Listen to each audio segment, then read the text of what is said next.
오늘 말씀의 제목이 사랑에 관한 내용입니다. 예수님이 모든 사람들을 다 사랑하시지만 또 특별히 어머니를 사랑하시고 또 사랑했던 제자를 택하고 있는 모습을 보게 됩니다. 성경책을 요약하면 사랑이라고 하죠. 위로는 하나님에 대한 사랑, 또 아래로는 인간, 사람에 대한 사랑.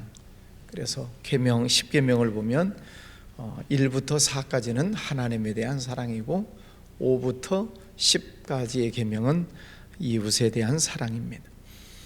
그 이웃에 대한 사랑 가운데 가장 첫 번째 나오는 게 5계명, 내 부모를 공경하라, 부모님을 사랑해라는 그런 말씀이죠. 예수님께서는 가상 7언 가운데 세 번째 말씀, 여자여 보소서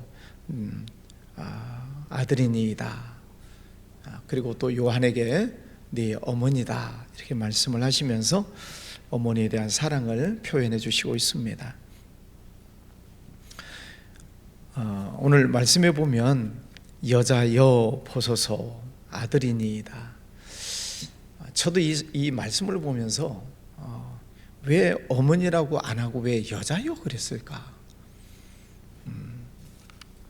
우리 한국식 표현으로 하자면 좀 상스럽잖아요. 어머니 보고 여자요, 예뻤네요, 좀 이상하잖아요. 근데 왜 어머니를 보고 여자요 그랬을까?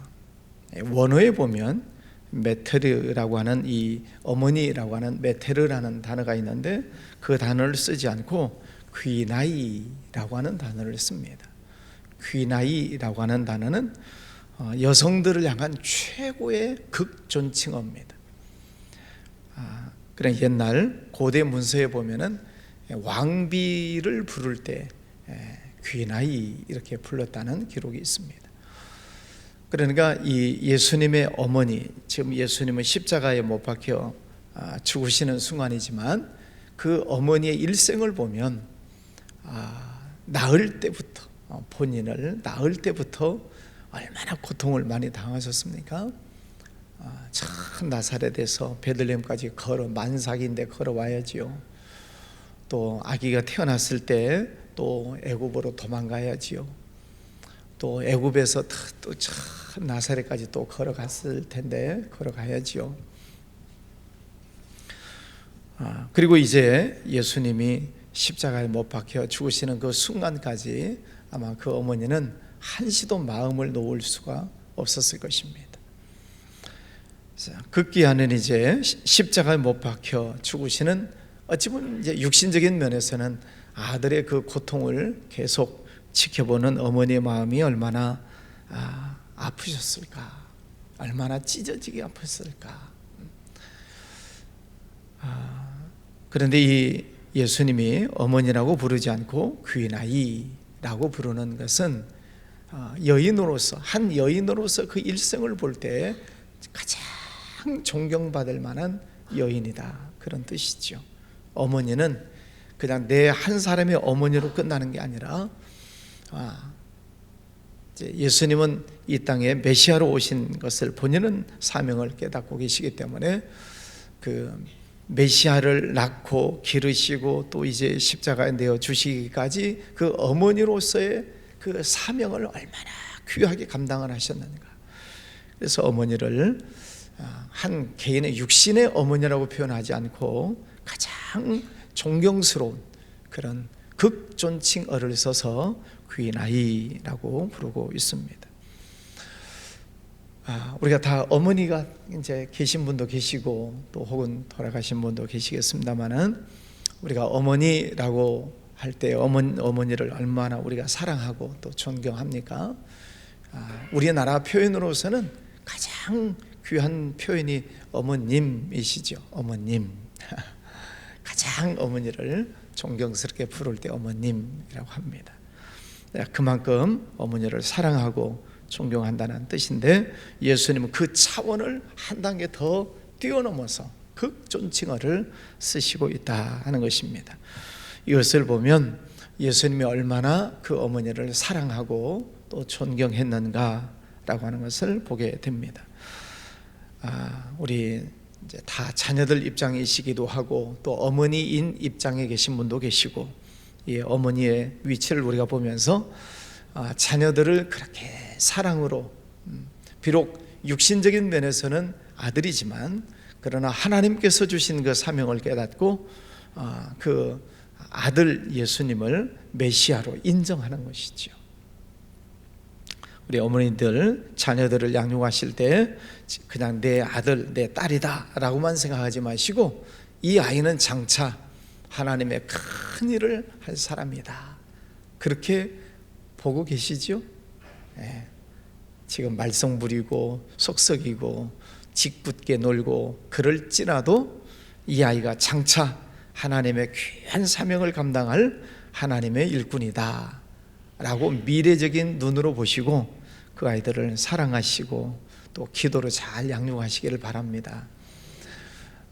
또 자녀들 입장에서 우리 어머님들, 살아계신 어머니가 계시다면 더 잘 공경하시고 또 어머니를 더 마음을 편하게 해드리는 그런 모습도 필요하겠습니다. 그리고 이제 옆에 서 있는 요한이라고 하는 제자가 있죠.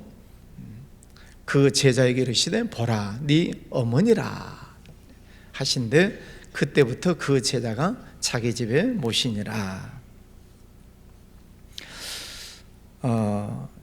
예수님에게는 육신적인 그 동생들이 있죠. 육신의 동생들이 있습니다. 야고보, 요셉, 시몬, 또 유다, 이런 남동생들이 있고 또 누이들이라고 표현된 것을 보면 여동생들도 있어요. 그러니까 요셉과 마리아는 예수님 이후에 사남 누이들 그랬으니까 다른 몇 명인지 모르겠어요. 그러니까 더 많은 동생들이 있는데 왜 그 동생들에게 어머니를 맡기지 않고 왜 요한에게 맡겼을까? 그렇죠? 성경에 이 동생들에 대한 자세한 이야기는 나오지 않기 때문에 알 수 없지만, 어쨌든 이 예수님이 메시아로서 공생의 활동을 하고 있는 동안에 그 동생들은 자기 형, 육신의 형 또 혹은 오빠를 메시아로 인정하지 않았습니다. 그들은 예수님을 믿지 않았다 그랬어요. 그리고 나서 이제 예수님이 돌아가시고 부활하신 이후에 동생들의 믿음이 생기죠. 그러니까 예수님은 그 자신의 어머니를 믿지 않는 동생들에게 맡기지 않고 자기를 가장 가까이서 사랑했던 요한에게 어머니를 부탁하고 있는 것입니다. 물론 자녀들 입장에서 보면 어머니를 잘 봉양해야 되는 그런 사명이 있겠지만, 예수님께서 하신 이 모습을 보면 신앙이 있어야 된다는 거죠. 신앙이 있는 자녀라야 끝까지 부모님을 말씀의 근거에서 잘 모시게 된다 하는 것입니다.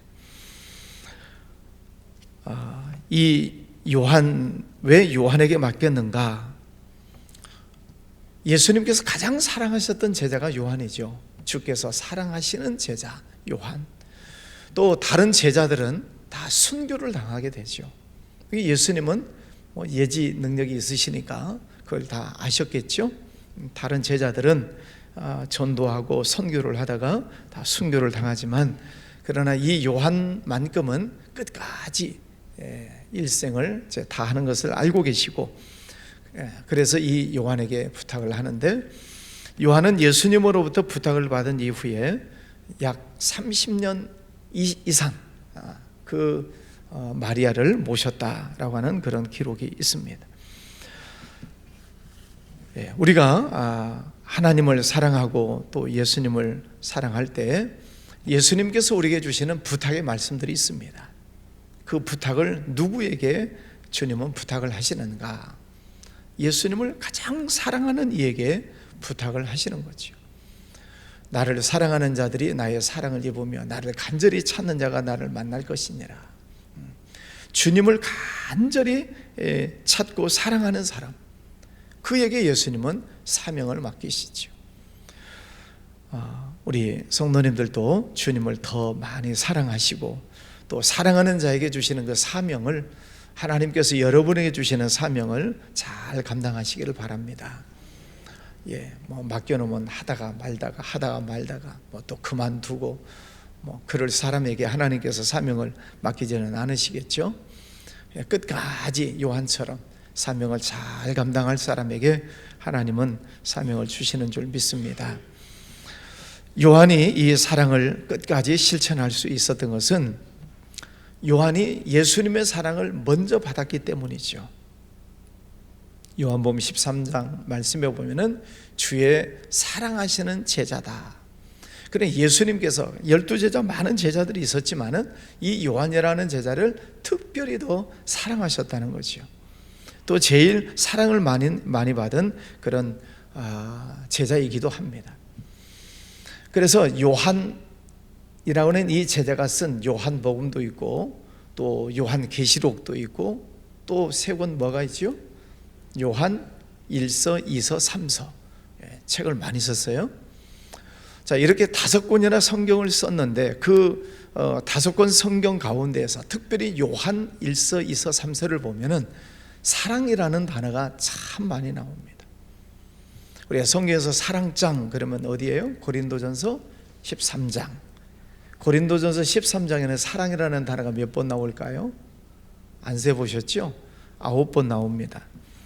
그런데 요한 1서 4장 말씀에 보면은 사랑이라는 단어가 31번 나옵니다.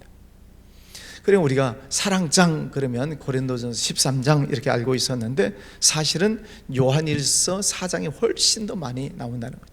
요한이 그만큼 사랑이라는 표현을 많이 썼다는 것입니다. 왜? 예수님으로부터 사랑을 많이 받은 사람이기 때문에 사랑할 줄 아는 사람이 됐다는 거죠. 자, 주님으로부터 사랑을 받았다. 또 요한도 예수님을 사랑했다 하는 것입니다. 그래서 사랑이라고 하는 것은 내리사랑이라고 하는 그런 말을 쓰죠. 부모님의 자녀 내리사랑. 주님으로부터 사랑을 받았기 때문에 이 요한도 사랑을 베풀어주는 그런 사람이 되는 것이죠. 우리 부모님으로부터 사랑을 받은 사람이 다른 사람도 사랑할 줄 알고, 우리 상담을 하다 보면 부모님으로부터 사랑을 받지 못한 사람은 다른 사람을 사랑할 줄 방법을 잘 모른다는 그런 말을 해요. 그래, 아버지 사랑을 못 느끼고 자란 사람은 자녀 사랑을 어떻게 해야 되는지를 모른다는 이야기를 하지요. 왜냐하면 아버지 사랑을 받아본 적이 없으니까 이 아이들을 어떻게 사랑해야 되는지를 모르는 거예요. 그러니까 자기 식대로 사랑을 하는 것입니다. 나는 아버지 사랑을 못 받았지만 나는 너를 사랑한다. 그게 자칫 왜곡된 사랑으로 흘러가서 아이들과의 갈등이 더 심해지게 만든다는 거죠. 왜? 아버지는 아버지 식대로 막 사랑을 집어넣으려고 하는데 아이에게는 그게 맞지 않는 경우들이 많다는 거죠. 사랑을 받은 사람이 사랑을 할 줄 알고, 우리가 이 말씀을 우리의 생활로 놓고 보면은 우리가 하나님의 사랑을 깨닫고 예수님의 사랑을 깨달은 만큼 우리가 주님을 사랑하고 또 이웃을 사랑하게 된다는 것입니다. 그런데 신앙의 정도를 보면 사랑받은 만큼 사랑을 하는 것이죠. 교회에서 주님을 위해서 헌신하고 봉사하는 모습도 하나님의 은혜를 깨달은 만큼 하는 것입니다. 그러니까 누가 시켜서 억지로 하는 것이 아니라 하나님의 은혜를 깨달으면 그게 감사해서 그만큼 봉사를 하고 헌신을 하는 것이죠. 하나님께서 여러분에게 주신 많은 은혜, 많은 축복, 많은 사랑을 늘 기억하시기를 바랍니다. 그리고 다른 사람을 사랑할 때에도 내가 이렇게 큰 사랑을 받았는데 다른 사람을 사랑하면서 살아야지. 그래서 전도하고 또 선교지에 나가고 그러는 것입니다. 왜? 하나님이 주신 사랑이 크니까. 선교지까지 가서도 복음을 전하고 사랑을 하는 것이죠. 진정한 부모 공경은 무엇일까 하는 것입니다. 우리가 물질로도 부모님을 공경하는 방법도 있겠지만, 그러나 그 마음을 알아들이고 그 부모님을 지극히 공경하는 그 마음으로 우리가 부모님을 사랑해야 된다 하는 것이 오늘 예수님께서 그 어머니를 귀나이라고 부르는 그 표현 속에서 부모님을 이렇게 사랑해야 된다 하는 것을 알게 됩니다. 또 요한과의 관계 속에서 예수님께서 그렇게 사랑하셨기 때문에 그 요한도 예수님을 사랑하는 마음으로 끝까지 마리아를 자기 어머니처럼 모시고 효도를 다하고 있는 모습을 우리가 보게 됩니다. 오늘 말씀의 주제는 사랑입니다. 하나님께서 여러분을 사랑하신 사랑을 깊이 깨달으시기를 바랍니다. 그 사랑이 우리 속에 충만하게 있어야 하나님을 사랑해서 봉사도 하고 헌신도 하는 것이고, 그 사랑이 충만하게 내 속에 깨달아질 때 다른 사람을 용서할 수도 있고 사랑할 수도 있고 그렇죠. 오늘 아침 기도할 때 하나님의 사랑을 다시 한번 깊이 느끼시고 하나님 감사하고 또 다른 사람을 사랑하며 살겠습니다. 그런 기도로 오늘 하루도 승리하시기를 바랍니다. 기도하겠습니다. 거룩하신 아버지 하나님 감사합니다. 하나님이 세상을 이처럼 사랑하사 독생자를 주셔서 우리가 그 예수님의 사랑을 받고 구원받게 해주셨습니다. 하나님 사랑으로 축복을 누리면서 삽니다. 예수님의 사랑으로 구원받고 삽니다. 성령 하나님의 사랑으로 늘 하나님과 동행하며 살게 해주시는 것 감사합니다. 아버지 하나님, 우리의 삶을 돌아볼 때에 하나님의 은혜와 사랑이 아닌 것 하나도 없습니다. 모든 것이 하나님의 은혜이고 축복입니다. 감사합니다. 하나님, 더욱 사랑하며 살기를 원합니다. 우리에게 맡겨주시는 사명 감사함으로 받고 충성하며 헌신하며 살겠습니다. 또 많은 이웃들에게도 이 사랑을 증거하며 사랑하며 살기를 원합니다. 성령 하나님께서 우리 안에 그 큰 은혜와 능력을 허락하여 주시옵소서. 고난 주간을 보냅니다. 우리 주님과 함께 동행하는 복된 한 주간 되게 하여 주시고 기쁨으로 주님의 부활을 맞이하는 우리의 신앙생활 되게 해주시기를 원합니다. 아버지 하나님, 또 자녀들을 지극히 사랑하는 마음으로 장차 하나님의 큰 일을 감당할 귀한 인물로 자녀들을 보고 사랑으로 양육할 수 있는 은혜도 허락하여 주시옵소서. 믿음을 잘 지켜 믿음의 명문가를 이룰 수 있도록 자녀들에게 복을 내려주시기를 원합니다. 아버지, 우리 교회 위에 성령 충만한 은혜를 주셔서 교회에 들어오는 모든 이들이 하나님의 사랑을 느끼게 하시고 하나님을 더욱 사랑하게 하시고 문제가 해결되고 하나님 안에서 큰 은혜를 누리는 복된 교회가 되게 하여 주시옵소서. 이 나라를 하나님 지켜주시기를 원합니다.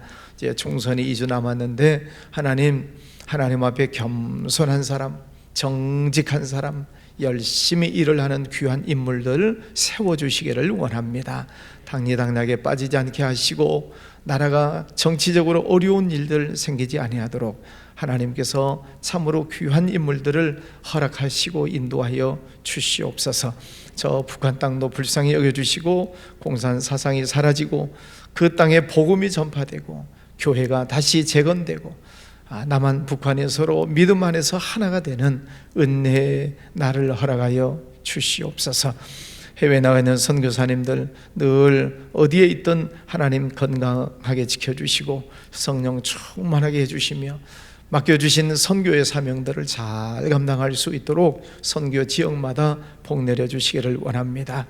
다음 주부터 시작되는 하만나 기도에 하나님 큰 복을 주셔서 우리 500명 이상의 많은 성도들이 모여서 찬송하고 또 말씀 듣고 부르짖어 기도하고 살아계신 하나님을 만나는 귀한 기회가 될 수 있도록 축복해 주시기를 원합니다. 귀한 예물 드리는 손길도 받으시고 축복하여 주시옵소서. 예수님 이름으로 기도하였습니다. 아멘.